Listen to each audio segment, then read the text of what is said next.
시간에는 전통시장의 상품화 전략 중에서 두 번째 시간이 되겠습니다. 전통시장의 상품을 판매하게 되려면 상품에 대해서 가격을 책정해야 됩니다. 그 가격 책정을 어떻게 할 것인가, 이거에 대해서 말씀드리도록 하겠습니다. 가격의 의미는요, 상품이 지닌 가치에 대한 지불 금액이 가격입니다.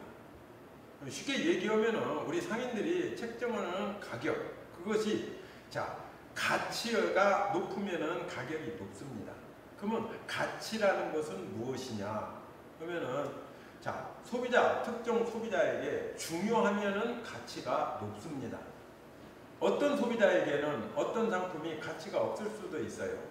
그렇지만 어떤 소비자에게는 가치가 있다고 하면 높은 가격을 주고도 구입을 하게 됩니다. 그래서 상품의 중요성이라든지 상품이 가진 의미가 특정 소비자에 대해서 갖는 의미, 이런 것들이 가격이라고 볼 수 있습니다. 싸다고 반드시 상품을 구매하는 것은 아닙니다. 어떤 물건은 가격이 비쌀수록 잘 팔리는 상품도 있습니다. 그래서 상품의 가격을 책정할 때는 신중을 기해야 됩니다. 무조건 싸게 하는 것만이 능사는 아니라는 겁니다. 왜 그러냐면 가격과 품질은 서로 연관성을 가지고 있어요. 그래서 가격이 높으면 품질이 높다고 인식을 합니다. 그리고 가격이 싸면 품질이 낮다고 인식하는 소비자들도 많이 있습니다. 그런 면을 생각해서 적정한 가격을 책정을 해야 되는데, 그 책정된 가격에 대해서는 가격 표시제가 필요하다는 것입니다. 가격을 전통시장에 가보면은요, 가격 표시가 거의 없어요. 이거 얼마예요? 물어봐야 된다는 거죠, 고객이. 물어볼 필요도 없이 가격이 표시가 딱 되어져 있다면은 상인들, 판매자가 그렇게 판매를 위한 그 가격을 제시하는 노력을 하지 않아도 됩니다. 그런데 전통시장에는 그런 가격 표시가 좀 부족하다는 것입니다. 그래서 정가에다가 알파, 이게 하나의 덤입니다. 알파를 붙여서 하는 그런 문화가 전통시장의 차별화의 요인입니다. 그게 정가대로 팔되 덤을 더 붙여주는 거죠. 그러니까 싸게 샀다는 느낌이 드는 것이죠. 그래서 상품의 가격을 책정할 때 덤의 문화, 알파의 문화를 전통시장에서 실현을 시키는 것이 중요하다고 생각하고 있습니다. 심리적 가격 전략이라고 해서 보통 마케팅에서 논의되는 중요한 기법들이 있습니다. 그 심리적 가격 전략의 첫 번째, 단순 가격이라는 게 있습니다. 단순 가격은 아래 그림에서 보다시피 1,000원짜리 대신에 990원이라고 가격을 책정하는 것입니다. 이렇게 되면은 조금 10원 싸게 했음에도 불구하고 상당히 괜찮은데? 싼데? 라는 느낌이 듭니다. 대신 1,000원 하면은 좀 비싼데? 하는 느낌이 듭니다. 그래 구자로 끝나게, 구자로 형성되어지는 끝자리를 구나 8이나 이런 걸로 형성되게끔 가격을 책정하는 것이 단수 가격, 영어로는 오드 프라이스라고 얘기합니다. 이미 마트나 백화점 같은 데는 이런 가격 전략을 거의 모든 상품에 사용하고 있습니다. 이렇게 되면은 연구에 의하면은 약 15%에서 20% 매출이 더 오른다는 연구 결과도 있습니다. 그렇기 때문에 상인들도 그래요. 계산하기 좀 귀찮으지만은 990원 하게 되면 1,000원짜리를 내면 10원을 거슬러 드려야 되는데 얼마나 불편합니까? 그러니까 그냥 전통시장에서는 1,000원 이래버립니다.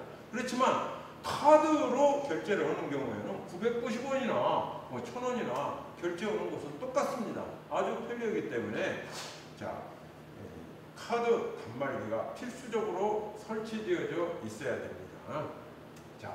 이 단수 가격을 상품의 가격을 책정할 때 사용을 하는 것도 필요하고요. 단계 가격이라는 게 있습니다. 단계. 어느 정도의, 이게 어떻게 보면은 계단과 같은 거죠. 단계를 거꾸로 얘기하면 계단인데, 가격이 세 가지의, 예를 들어서 다음 사진을 한번 보시기 바랍니다.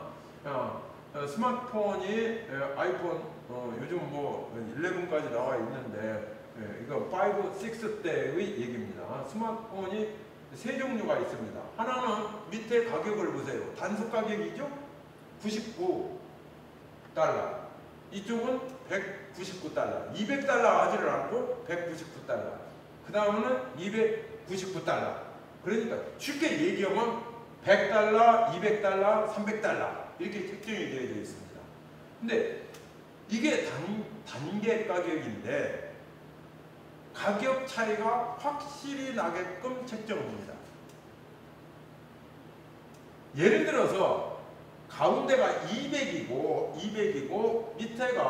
밑에가 싼 것이 100, 170, 180 이렇게 책정하고 비싼 것은 190, 200에서 조금 올려서 230 이렇게 생기면은 세 가격이 됩니다. 170, 200, 230 이렇게 되면은 상품이 주로 230짜리가 많이 팔립니다. 왜? 가격이 조금 높으면은 품질이 좋을 거라고 생각하기 때문에 가격 차이가 별로 나지 않으면은 높은 가격대의 상품이 많이 팔리고 낮은 가격대의 상품은 재고로 남게 됩니다. 그래서 기업으로서는 손해예요. 그래서 가격을 낮은 상품은 많이 내려버립니다. 그래서 200에서 반가격으로 내려와 버렸어요. 반가격으로 내려왔고요. 자, 200에서 300으로 상당히 올렸습니다. 100 정도로 올렸습니다. 그래서 이 299달러짜리는 마진이 큽니다. 원래대로 한다면은 230이에요. 230인데 이 300으로 했습니다. 그러면 이 300짜리를 누가 사느냐 이거예요. 비싼 것을 사는 사람이 있어요. 비싸기 때문에 사는 사람이 있다는 거고요. 싼 것은요, 싸기 때문에 사는 사람이 있어요. 그래서 확실한 가격 차이가 나게끔 가격을 책정해 줘야 됩니다. 예를 하나 들어드리겠습니다. 넥타이가 있어요. 넥타이 보통 얼마 하는지 요새 잘 모르겠습니다만은 한 3만원, 4만원, 3만원 한다고 하죠. 3만원 한다고 보면은 싼 것은 예를 들어서 2만원, 그 다음에 보통이 3만원, 비싼 것은 4만원. 이렇게 오면은 4만원짜리가 팔려요. 이왕이면 좋은 거 사갑니다. 가격이 별 차이가 나지 않습니다. 그런데 예를 들어 그래서 2만원짜리 3만원짜리는 재고로 남게 돼요. 그런데 자, 보통 3만원짜리가 있고 싼 것을 얼마짜리냐, 만원짜리로 내려버립니다. 거의 원가에 팔 수 있게끔 내려버립니다. 그 다음에 3만원짜리, 하나는 10만원짜리를 만듭니다. 확실히 비싸게 만들어요. 그러면 10만원짜리를 누가 사가느냐? 요건 선물하는 사람들이 사가요. 그걸 사는 사람들이 있어요. 10만원짜리 사는 사람들이 있어요. 보통은 내가 찰 것은 4만원짜리를 사겠죠.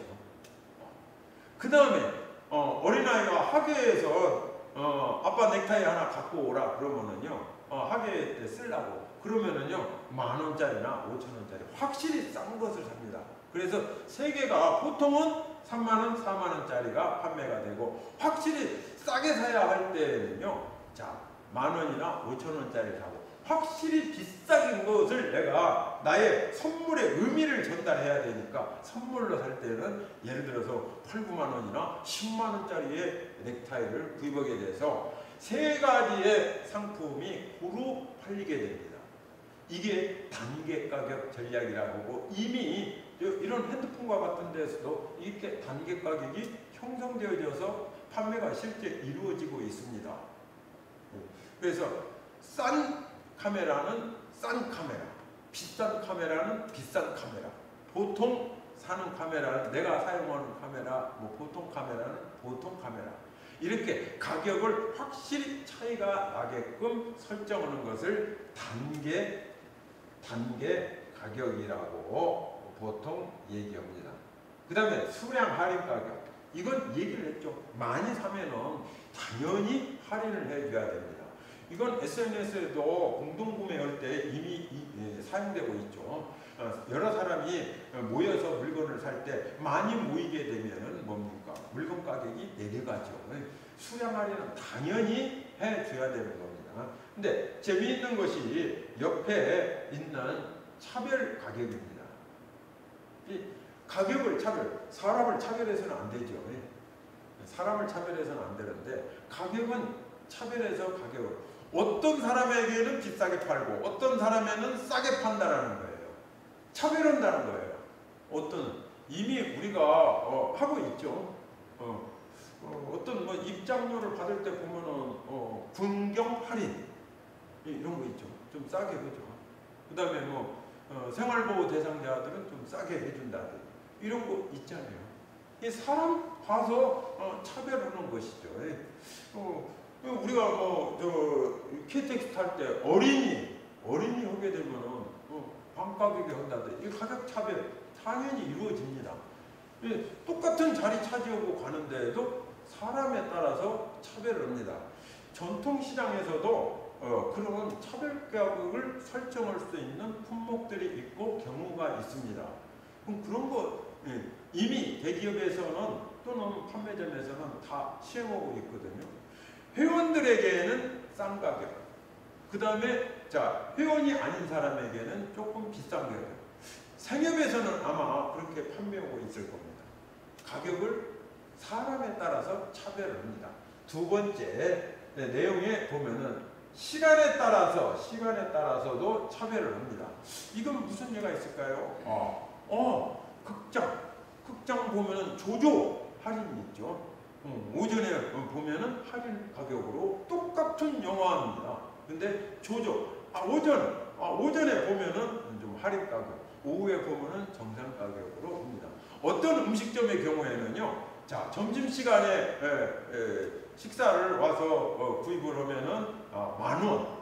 그런데 점심시간이 지난 2시부터 3시 사이에는 8,000원. 그래서 수요를 분산시킵니다. 돌아가는 사람이 없어요. 어떤 사람들은 이 8,000원을 선호해서 그 시간에 옵니다. 그래서 시간에 따라서 가격을 차별을 하는 경우가 있습니다. 이런 전략도 필수 있다는 거죠. 똑같은 상품이라도 이게 가격을 책정할 때 여러 가지 기법들이 있기 때문에 이 기법을 활용하는 것이 필요합니다.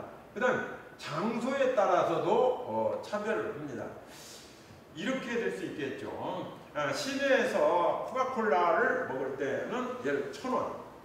근데 우리가 어떤 산 꼭대기 정상에 갔더니 조그마한 점포가 있어요. 거기에서 코카콜라 똑같은 것을 살 때는 그쪽에서는 1,500원 받습니다. 그래도 사 먹습니다. 그것까지 운반을 한 그런 노력을 생각해서 장소에 따라서 똑같은 제품이지만은 가격이 다릅니다. 그러니까 쌀도 생산지에서 살 때는 얼마, 그렇지만 도예지로 이동해갖고 팔을 때는 조금 물류비가 있기 때문에 비싸게 파는 거. 장소에 따라서도 이렇게 가격을 차별할 수 있다는 거죠. 근데 요즘은 어떤 경우 보면 생산지가 더 비싸고 시장이 싼 경우도 많이 있습니다. 그래서 제가 보기에는 시간이라든지 사람에 따라서 가격을 차별하는 그런 전략 필요하다고 봅니다. 시간에 따라서 대형마트 같은 경우에 보면은 문 닫을 시간 가까워지면은 세일을 하죠. 가격적 똑같은 제품이었는데 그날 재고를 떨어버려야 되기 때문에 가격 차별을 하게 됩니다. 그때 그 시간에 그 시간대가 어느 시기냐에 따라서 가격 차별을 하게 되는 거죠. 그래서 정찰이지만은 전략적으로 차별 가격을 설정할 수 있다는 겁니다. 그래서 수요가 몰릴 때 조금 이렇게 분산시키는 효과도 있고 매출액으로 나중에 많이 팔리기 때문에 이익을 따져보면 훨씬 더 많습니다. 그래서 이익을 창출하는 것이 목적이기 때문에 차별 가격도 한번 전통시장에서도 활용해 볼 만한 가격 전략이라고 생각을 하겠습니다. 차별화하는 전략에 대한 그림이 나와 있는 것이 되겠습니다. 다음으로는 상대적 비교 가격과 바가지 가격. 바가지 가격은 무조건 하지 말아야 됩니다. 성수기에 되면은 가격을 확 올려버립니다. 어쩔 수 없이 소비자들이 구입을 해야 되죠. 그 시기에 그것밖에 없으니까요. 그 성수기에도 보통에 이루어진 가격 그대로 올 수 그런 것이 신뢰를 높이는 길이에요. 그래서 바가지 가격은 성수기 때 평소 가격의 정찰제를 그대로 좀 시행하는 그런 것이 좀 필요하다고 봐요. 전통시장의 경우에는요, 명절 때, 추석 오고 설날 때 직전에요, 바가지 가격이 많이 성행을 합니다. 이러지 말아야 돼요. 그때도 동일한 가격을 이렇게 전개하는 거, 이게 필요하다고 봅니다. 대개 로컬푸드나 생협 같은 데는요, 계약 재배가 많이 이루어지기 때문에 평시에도 뭡니까? 성수기에도 똑같은 가격을 유지해요. 근데 전통시장에서는 과연 그렇게 이루어지는지 글쎄요. 혹시 명절 때 사람들이 좀 수요가 많다고 해갖고 가격을 팍 올려버리는 이런 일은 조금 지양했으면 하는 생각입니다. 그리고 덤은 아까 얘기했듯이 반드시 제공하는, 이건 문화 하나의 문화이기 때문에 제공해야 되겠죠. 자, 마트 또는 로컬푸드보다가 전통시장이 비싸면 조금 곤란합니다. 그래서 경쟁력을 잃어요. 전통시장 상인들이 로컬푸드를 굉장히 싫어합니다. 우리하고 상품이 전통시장하고 겹치기 때문에 그런 것들이 동네 곳곳에 로컬푸드도 직매장이 생기는 것을 싫어하고 그러는데, 그래서 전통시장 상인회에서 반대도 하고 그랬는데 꼭 그렇게만은 볼 수 없어요. 이 로컬푸드는요, 농민들을 위한 그런 정책이에요. 상인들을 위한 정책이 아니라는 거예요. 자, 로컬푸드는 원래가 소농, 대농들이 아니고 소농들이 조금씩 생산하는 것을 지역에 있는 주민들에게 지역에서 생산해서 제공하는, 어떻게 보면은 친환경적이고 또는 공동체를 생각하는 그러한 정책입니다. 그래서 농민들 중에서도 소농, 조금씩 경작하는 사람들을 위한 정책이기 때문에 소상공인들도 그만한 배려는 해야 된다고 봅니다. 그래서 그쪽보다 가격이 비싸다, 그러면 사람들이 로컬푸드로 가죠. 전통시장도 로컬푸드인데 로컬푸드보다도 비싸면은 사지 않겠죠. 그래서 가격 갖고 경쟁을 한다 그러면은 로컬푸드의 가격이 어느 정도로 형성되어 있는지 모니터링하는 것도 필요하다고 봅니다. 자, 전통시장에 사장님들이 대형 마트라든지 또는 기업형 슈퍼나 또는 로컬푸드나 생협의 가격을 모니터링 하는지 모르겠어요. 한동안은 조금 하더니 어떤 때는 하지 않아요. 그래서 소비자들은요, 가격표 방문해보면 금방 알아요. 비싸구나, 싸구나, 이거 알거든요. 오히려 상인들이 모르고 있습니다. 그래서 그 모니터링, 경쟁 점포에 대한 가격 모니터링을 수시로 해야 됩니다. 자, 공동 사익과 PB 상품의 개발에 대해서 얘기하겠습니다. 상품은 할 때 전통시장에서 똑같은 상품을 팔을 때 각각 어디에서 매입을 해오느냐, 이걸 공동 구입을 하게 되면 훨씬 싸게 매입할 수 있다는 겁니다. 똑같은 물건을 이 점포 저 점포에서 팔거든요. 똑같은 제품을 팔아요. 그런데 사입을 어디에서, 그 사입을 개별적으로 하지 말고, 자, 같은 상품이라면 상인들이 모여서 함께 사버리는 거죠. 그러면은 수량 할인이 일어나겠죠. 많이 사니까 원가가, 매입 단가가 싸질 수가 있다는 것입니다. 그래서 자, 사입 방법에는 개별로 하는 방법이 있고 공동으로 하고 있는데, 이 공동으로 하는 것이요, 훨씬 좋고 싼데도 그러지 못하는 것은 서로의 의견이 일치가 되지 않기 때문에 그걸 못 오고 있는데, 식료품의 경우에는 공동구입이 어렵습니다. 채소나 과일은 공동구입이 어려워요. 대개 채소는 농산물 도매시장에서 매입한다더니 또는 생산자로부터 매입을 합니다. 채소 과일들은요. 그렇기 때문에 매입처가 다 다를 수가 있어요. 그리고 기존 거래처가 있기 때문에 그 관계를 끊을 수가 없어요. 그래서 공동구입이 어려울 수가 있습니다. 식료품의 경우, 이 식료품이 나올 때는 채소, 과일입니다. 공산품은 공동구입이 가능합니다. 공동구입이 공산품은 가능해요. 라면이라든지 뭐 일반 그런 공장에서 나오는 상품은요, 모아서 한꺼번에 살 수 있어요. 그런 것을, 기능을 사장님들이 모여서 공동구입을 하는. 판매는 각자 오픈 가격은요, 각자 마음대로 파는 거예요. 자기가 싸게 팔든지 적게 팔든지는 마음대로 해야 되겠죠. 그래서 이 오픈 가격은 이건 문제가 전혀 없어요. 똑같은 가격으로 팔자. 그건 담합이라고 하죠. 일종의 불법인데 뭐 그렇게도 또 많이 합니다. 또 그래서 하여튼 공동구입으로 매입 원가를 낮추는 거, 이것이 필요하다고 보고, 파는 가격은 오픈 가격으로 각각 판매점주의 마음대로 책정해서 팔게 되면 됩니다. 대신 비싼 가격으로 오게 되면 안 팔리겠죠. 싼 가격으로 오면 조금 팔리겠고요. 상품의 표준화와 가격 설정, 상품의 표준화, 이게 전통시장은 이게 안 돼 있어요. 대형마트라든지 백화점은 상당히 표준화된 제품을 팝니다. 근데 전통시장에서 파는 것들은 제품이 제각각이에요. 전부. 그러다 보니까 표준화가 안 돼요. 그래서 개별 점포별로 쇼핑몰을 만들더라도 개별 점포별로 만들어야 돼요. 그래서 표준화가 될 수 있는 것들은 공동구입을 한 것은 표준화가 될 수 있어요.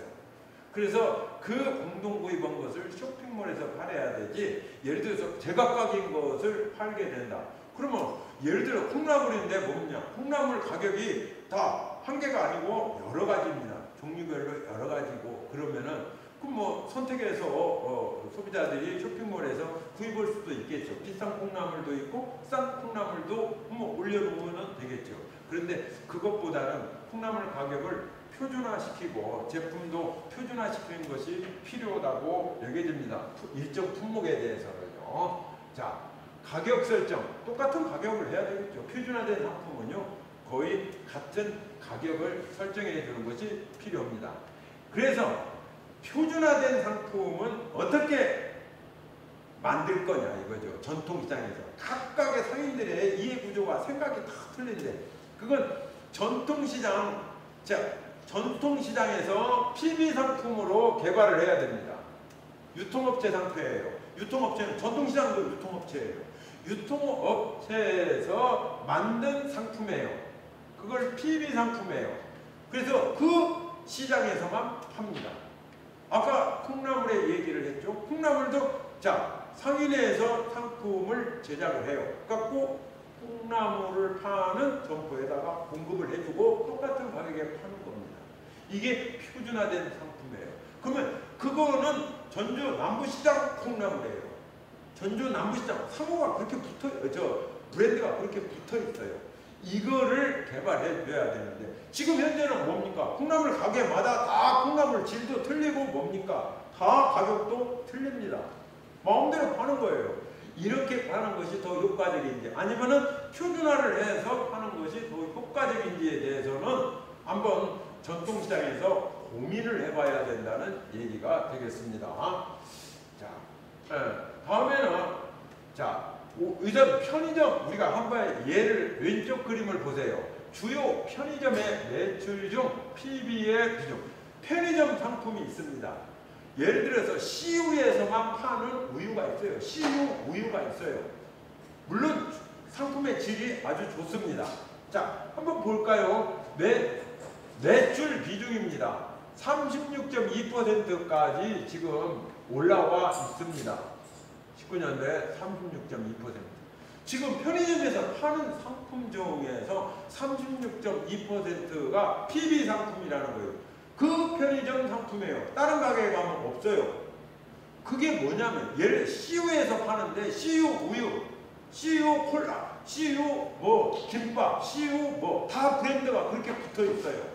그건 CU에서만 파는 거예요. 미니스톱에서 파는 것은 또 미니스톱 우유가 있어요. 그렇게 파는 것이 PB 상품인데 그게 전체 파는 상품의 자 36.2%에 해당되는다는 거예요. 마진도 좋습니다. 왜? 자기네 상표이기 때문에요. 그래서 전통시장도 이런 PB 상품을 개발할 수가 있어야 돼요. 즉 전통시장이 서로 힘을 모아가지고 어느 지역 단위로 행정구역 단위로 PB 상품을 개발해가지고 전통시장 각 전통시장에 공급을 해주는 거. 그건 전통시장 모여서 해야 되는데 그게 어렵다면은 단일 전통시장, 전주 남부시장이면은 남부시장 단위로 PB 상품을 개발할 필요가 있다는 겁니다. 그래서 동일한 가격으로 판매를 하고 그 PB 상품은 그 전통시장의 얼굴입니다. 이미지입니다. 특성화입니다. 차별화입니다. 바로 문화입니다. 그렇게 특성화를 하고 문화화를 해야 전통시장이 활성화된다는 거죠. 그래서 PB 상품을 개발하는 거에 대해서 조금 관심을 가져줬으면 좋겠습니다. 오른쪽 그림을 보게 되면은 이 그림은 대형마트의 PB 상품들을 사진으로 찍은 겁니다. 대형마트에서도 거의 36% 내지 40% 정도가 PB, 자기네들 상표로 파는 상품들이에요. 이마트에 가면 이마트 우유 있어요. 그런데 가격이 싸요. 왜? 광고를 안 하니까 싸요. 서울우유, 매일우유에 비해서 가격이 쌉니다. 그런데 이마트 우유를 어디에서 만드느냐? 서울우유에서 만듭니다. 광고 안 하고 싸게 팝니다. 그래서 아는 사람들은 또 그걸 사요. 근데 어떤 PB 상품은 좀 품질이 조금 떨어지는 것도 있고 고급도 있습니다. 그래서 아까 단계 가격으로 세 단계가 있어요. PB도 아주 서울우유보다 훨씬 비싼 우유가 있고요. 서울우유와 동등한 가격의 우유가 있고 서울우유보다 훨씬 싼 우유가 있습니다. 세 종류로 가격 차이를 분명하게 해갖고 시장에다가 출시를 합니다. 세 가지 다 팔려요. 아까 다 팔린다고 했죠. 가격 차이를 분명하게 해주기 때문에. 예를 들어서 우유 뭐 1000ml 해가지고 뭐 한 3,000원인데 이쪽을 얼마에 팔아요? 2,000원에 팔고 한쪽은 3,000원인데 4,000원에 팔아요. 이런 형태로 판매 가격을 책정하고 상품도 구성한다는 겁니다. 세계적인 판매점인 월마트, 미국의 대형 매장이죠. 월마트 같은 데에서는 PB 상품이 60%까지 올라가 있습니다. 그래서 전통시장에는 아직 제가 알기로는 PB 상품이 없어요. 개발을 해야 된다는데 그런 쪽으로 자꾸 변화를 해가는 그런 자세가 필요하다고 여겨집니다. 전통시장이 상품화를 하면서 그 상품을 어떻게 할 것인가, 가격을 어떻게 책정할 것인가 이런 거에 대해서 설명을 해드렸습니다. 이거를 다음 페이지에 나오는 이 강의를 마무리하기 위해서 전략적으로 해야 된다는 겁니다. 전략에 대해서 유명한 학자가 마이클 포터라는 분의 미국의 학자가 있어요. 제시한 것이 있어요. 전통적으로 지금 내려와서 모든 전략을 세운다고 할 때는 이 사람을 인용하는데 전략은 싸우는 거예요. 싸우는 거에 뭐 제일 잘 싸우는 사람은 손자겠죠. 손자도 있고. 근데 현대적인 기업에서의 전략은 마이클 포터의 이론인데 이 내용을 보게 되면은요 간단해요. 내용 전략을 하려면은요 경쟁 우위를 가져야 돼요. 경쟁력을 가지려면은요 세 가지입니다. 첫째, 원가 우위 전략. 원가 우위 전략은 싸게 파는 겁니다. 이게 경쟁력이 있다는 거예요. 싸게 팔아야 돼요. 다음에 차별화 전략. 차별화 전략이 다른 상품하고 틀려야 돼요. 다른 상품하고는 틀려야 돼요. 뭔가 다른 점이 있어야 돼요. 세 번째는요, 밑에 보세요. 집중화, 이쪽에도 집중화입니다.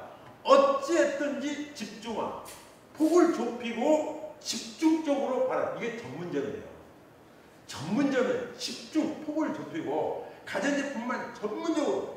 예를 들어 생선가게 오면 생선 전문점이에요. 콩나물 가게 오면 콩나물 전문점이고, 생선 가게는 생선을 집중적으로, 생선 중에서 나는 무엇만 판다. 그러면 무엇 전문점이겠죠. 그러면 예를 들어 정육점 같은 경우는 소고기, 돼지고기 전문점이에요.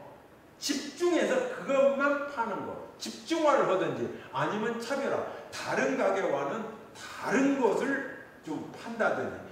다른 똑같은 상품을 팔아도 좀 다르다 이거죠. 차별화를 하든지 아니면 아주 싸게 팔든지. 이 세 가지 중에 한 가지를 갖추어야 경쟁력을 갖는다는 거예요. 경쟁 우위가 있어야 싸워서 이기죠. 경쟁 우위가, 내가 우위에 서 있어야 돼요. 이게 전쟁을 할 때 어떤 전력적으로 우위에 있어야 이깁니다. 그래서 경쟁 우위를 갖기 위해서는 차별화, 저가화, 아니면은 집중화. 이 세 가지 중에 한 가지를 해야 됩니다. 상품을 구매하더라도, 상품을 전통시장에 갖추더라도, 자, 차별화를 하든지, 다른 데에서 살 수 없는 뭔가 차별화를 하든지, 아니면 아주 싸게 팔든지, 그것, 아니면은 집중화를 해서 좀 점포의 전문점 형태로 구성을 하든지, 이렇게 나가야 싸워서 이긴다는 거죠. 이것도 저것도 아니고 그냥 늘어놓고 판다. 이렇게 해갖고 고객들의 흡입할 수 있느냐. 그건 어렵다는 것입니다. 자, 이상으로서 상품화, 전통시장의 상품화의 전략에 대해서 강의를 마치도록 하겠습니다. 감사합니다.